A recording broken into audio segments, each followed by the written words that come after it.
Bismillahirrahmanirrahim. Assalamualaikum warahmatullahi wabarakatuh. Alhamdulillahi wa kafa, wassalatu wassalamu ala habibil mustafa wa ala alihi wa sahbihi ahli sidqi wal wafa. Amma ba'du. Saudaraku yang dimuliakan oleh Allah Subhanahu wa taala, hari ini kita akan mengawali perjumpaan kita berangkat dari sebuah kisah yang dahsyat yang syarat dengan hikmah. Kisah yang menceritakan tentang sosok seorang muslimah yang budiman, yang memiliki kekuatan iman yang dahsyat. Siapa yang tidak kenal dengan Rabi'atul Adawiyah, sosok manusia yang Masya Allah. Suatu ketika saat beliau tengah berjalan-jalan, tangan kanan beliau memegang obor, tangan kirinya beliau membawa air.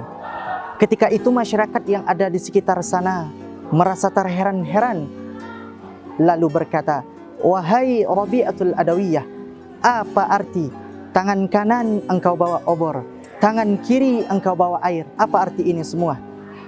Lalu Rabi'atul Adawiyah menjelaskan, "Oh, kalau mau tahu apa arti obor yang ada di tangan kananku ini sebuah pesan buat diriku, ini pembelajaran buat diriku.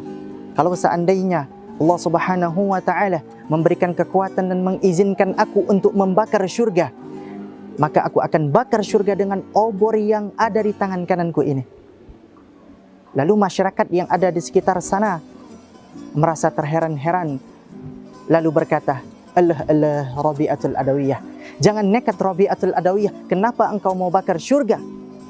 Lalu Rabi'atul Adawiyah menjelaskan, biar saya beribadah, biar saya melakukan solat, zakat, puasa dan semua apa yang Allah perintahkan bukan karena ingin masuk syurga, tapi semua aku lakukan karena lebih mengharapkan ridho Allah Subhanahu wa taala.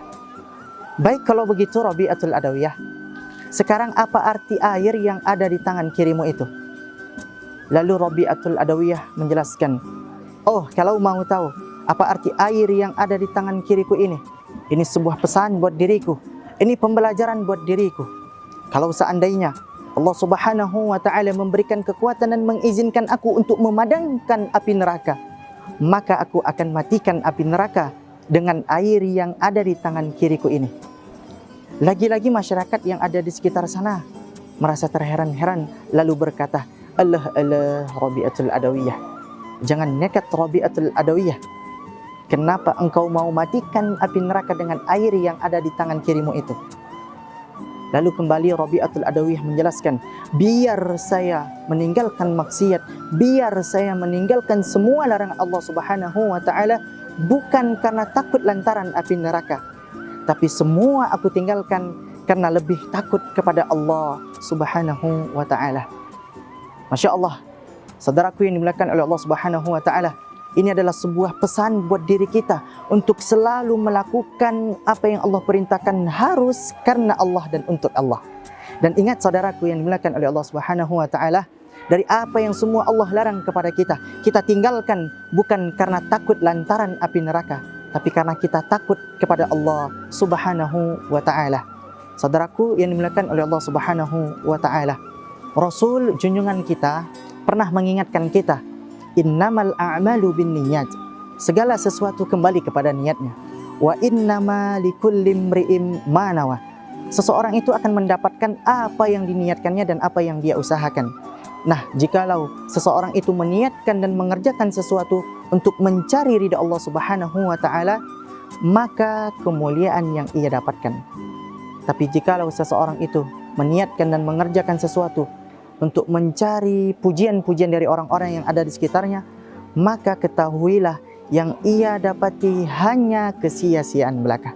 Saudaraku yang dimuliakan oleh Allah Subhanahu wa taala, ulama-ulama salaf sebelum kita pernah mengingatkan kita, ciri-ciri orang ikhlas itu ialah orang yang pandai menutupi kebaikannya seperti ia pandai menutupi keburukannya. Artinya tangan kanan mengeluarkan, tangan kiri tidak sadar apa yang sudah dikeluarkan oleh tangan kanan. Inilah ciri-ciri orang yang ikhlas. Bahkan saudaraku yang dimuliakan oleh Allah Subhanahu wa taala, orang yang ikhlas tidak akan bisa diganggu oleh setan. Bahkan setan pun sendiri bercerita dan mengadu kepada Allah Subhanahu wa taala di dalam Al-Qur'an. Illa ibadaka minhumul mukhlasin, kecuali hamba-hambamu ya Allah yang ikhlas, yang sulit aku goda dan aku sesati. Saudaraku yang dimuliakan oleh Allah Subhanahu wa taala, ada ibarat mengatakan ilmu ibarat bibit, amal ibarat sawahnya, dan ikhlas ibarat pengairan yang ada di sekitarnya. Apalah gunanya bibit, apalah gunanya sawah kalau tidak ada pengairan yang ada di sekitarnya? Dan apalah gunanya ilmu kalau tidak diamalkan? Dan apalah gunanya amal kalau tidak dibungkus dengan keikhlasan? Mudah-mudahan kita semua termasuk orang-orang yang mukhlisin, yang selalu beramal karena Allah dan untuk Allah. Demikian yang dapat saya sampaikan, semoga bermanfaat. Allahumma ja'alna minal ladzina yastami'una qawla fayattabi'una ahsana. Assalamualaikum warahmatullahi wabarakatuh.